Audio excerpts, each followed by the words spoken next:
Greetings, welcome to the Philosopher's Games. As you probably have heard and as speculated in my last videos, Fromsoft and Bandai Namco announced the first Dark Souls 3 DLC.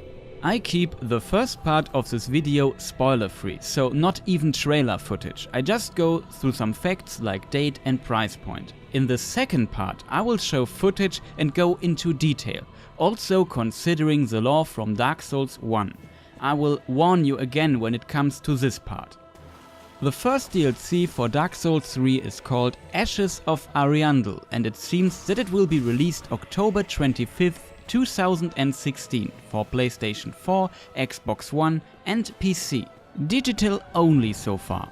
It will contain new weapons, new spells, interestingly a PvP arena and a new area or areas with new bosses. They clarified it, there will be more than one boss in this DLC. So it looks like we get a DLC comparable to the other DLCs content-wise. No information about if the playtime will be comparable too. The claim it will only contain a PvP arena and no single player content is absolutely wrong and was a misinterpretation of leaked material. So we will get a small campaign that expands the main game and can be played single player with multiple boss fights.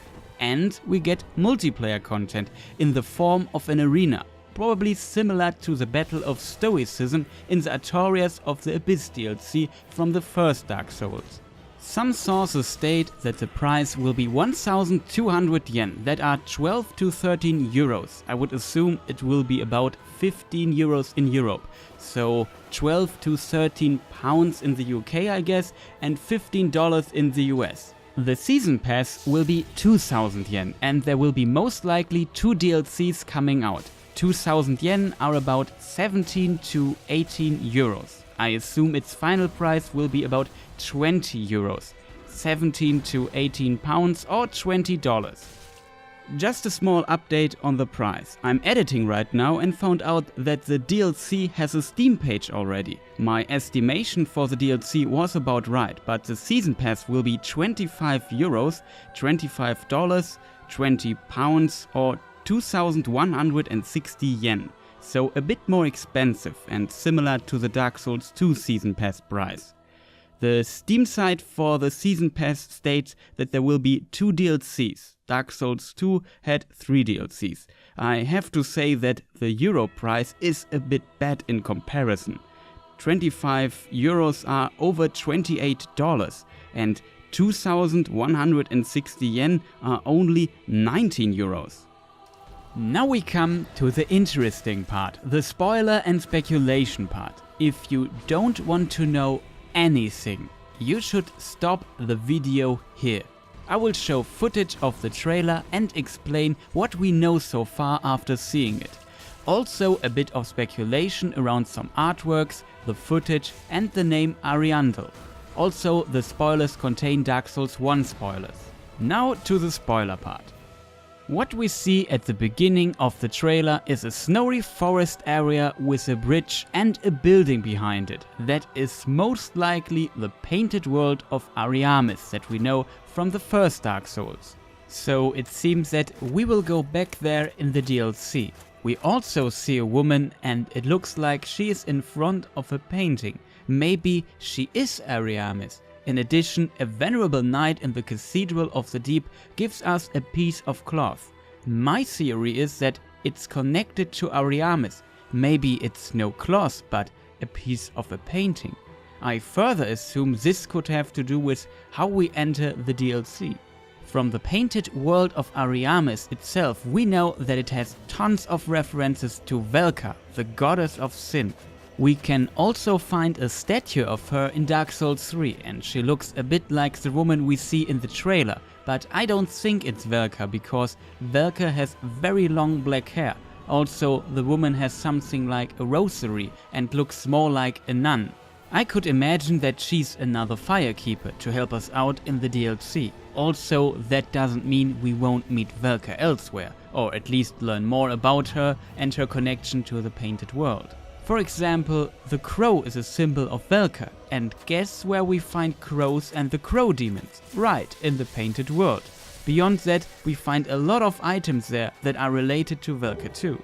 If we want to connect that to Dark Souls 3, there we find creatures called Corvians, which are also crow-like. For example, at the Untended Graves version of the grave where we started the game.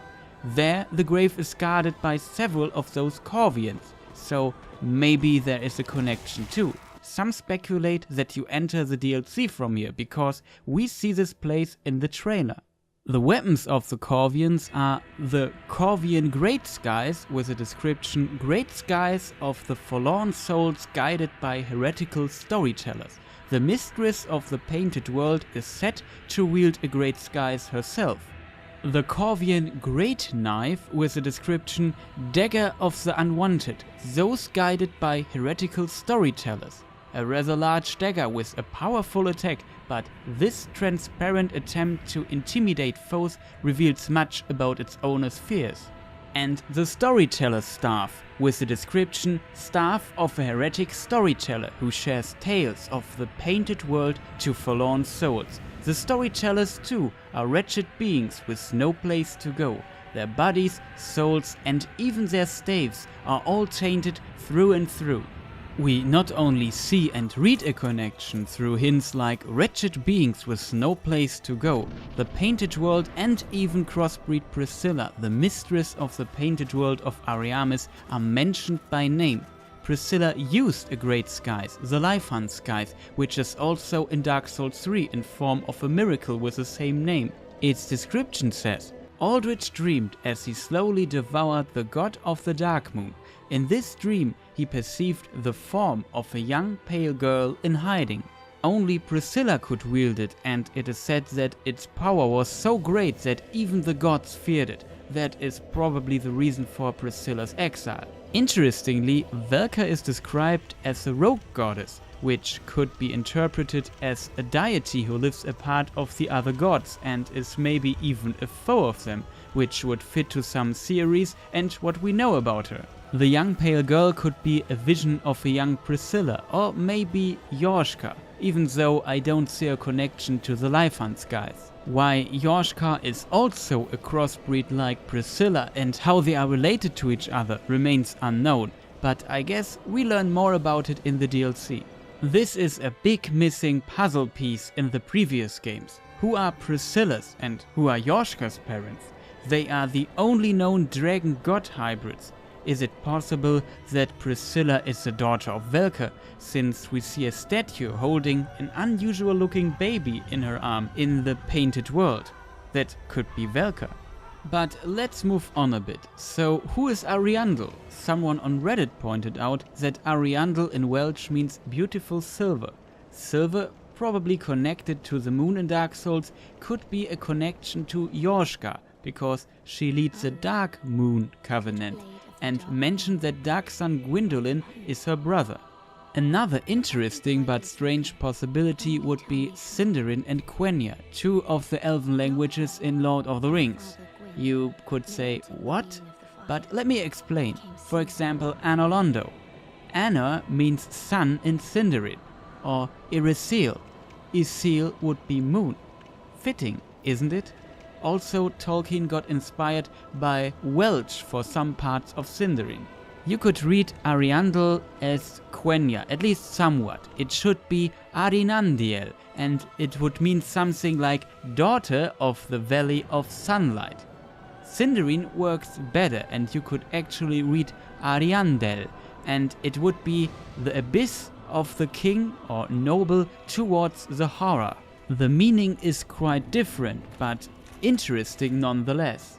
The first possibility could tie to Guinevere, Princess of Sunlight. Yorshka calls Guinevere her sister, so maybe the daughter of the Sunlight Valley, Anolondo, could be Yorshka or is Guinevere. The question is, why are we looking for her ashes? The other possibility would hint at an abyss story. We have the Cathedral of the Deep reference and the Untended Graves. Pretty dark places, probably tied to the concept of the abyss. Also, Ar or Ara can also mean royal or noble. My Elvish is not that good, so it doesn't have to be a king. and maybe a royal entity. As a side note, I also saw an interesting video about Hinduism. There was a legend that pretty much fits very well to the story of Dark Souls 1 and 3. I'll link it down in the description. Also, shout out to the person who came up with the Elvish idea. His or her name is Marcon2 with 2 M's. So what can we expect from the DLC? Enemies and bosses look quite dark, with for example flagellation and the like. The untended graves and even the Cathedral of the Deep would fit the Abyss theme. On the other hand, Yoshka is a big mysterium, since we don't know how a crossbreed can even exist after the extinction of the dragons. So a lot of lore is missing here, and this DLC could go into this direction too, especially since Yoshka, Priscilla, and with Priscilla the painted world of Ariamis, and with this Velka must have some sort of connection. Oh, also this dude in the video is not Velka, it is hinted that it's a male. The file is called Enemy Father and the scan describes it as a man strapped down to a chair, so he can be female. It is also very clear that the painted world of Ariamis will be there. We see the place, we see a painting, and we have this concept art where the space in the background is very reminiscent to the hall or vault with the skeleton wheels. Even the contraption to move the statue is there. But enough speculation, it's going nowhere. I'm interested to see how this DLC will help to understand Dark Souls lore better. From my perspective, there are only a few puzzle pieces left that are missing to get the whole picture. With this DLC, we will for sure learn more about Ariamis, the painted world, probably Velka, Priscilla and Yoshka. In addition, I hope that PvP will get a bit more interesting again, with a new arena, new weapons and new spells. The boomerang could be really interesting. But let's wrap it up. I hope you enjoyed this video. I have several links down in the description if you're interested in more theories and some sources. If you liked this video and would like to see more content like this, consider following me on Twitter for updates or subscribing to my channel. If you have feedback or want to discuss theories, feel free to leave a comment, but be sure to mark spoilers. Not for me, but for the other people here. Thank you for watching and goodbye.